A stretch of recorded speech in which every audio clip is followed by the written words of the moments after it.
నమస్తే దోస్తులు, మీకు అందరూ చిన్న స్టోరీ చెప్పాలి. ఈ 5 వేళ్ళు ప్రశ్నించుకున్నాయంట ఒకరోజు. అయితే ఫస్ట్ పెద్దన వేలు ప్రశ్నించిందంట, మీ 5 వేల కన్నా నేనే గొప్పదాన్ని, పెద్దగా ఉన్నాను, చూసావా ఎంత పెద్దగా ఉన్నానో, కొట్టాననుకో ఇబ్బంది అయిపోతావు అని అన్నాడు. నెక్స్ట్ వచ్చేసి చూపుడు వేలు, నేను మాత్రం ఎవ్వరికి ప్రశ్నించేలాగా చేస్తాను కానీ చూపుడు వేలు అన్నదంట. మిడిల్ ఫింగర్ అన్నదంట, మీ అందరికన్నా గొప్ప నేనే, నేను లేని మీరు లేరు, అందరికన్నా పెద్దదాన్ని నేనే అన్నదంట. అన్న తర్వాత నెక్స్ట్ ఉంగరం వేలు, చూసారా మీ అందరికీ ఉంగరం బంగారాన్ని పెట్టే వేలు నాది, మీకు ఎవరికైనా పెడతారా బంగారం, ఎవరికి పెట్టారు, నాది ఫస్ట్ వేలు. చిట్కనేలు అయితే ఏం మాట్లాడట్లేదంట. ఎందుకు మా అందరినీ మాట్లాడుతున్నావు కానీ నువ్వు మాట్లాడట్లేదు ఏమైంది అంటే, మీ అందరికన్నా గొప్ప నేనే అని చిట్కనేలు అన్నదంట.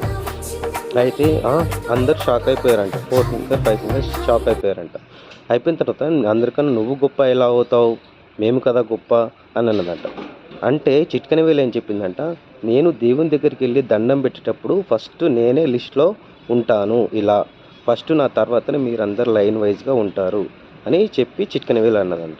అప్పుడు ఈ 4 ఫింగర్స్ అనేది అందరు షాక్ అయిపోయి అనేసి అని చూస్తున్నారంట. జస్ట్ ఇది సో కాన్సెప్ట్.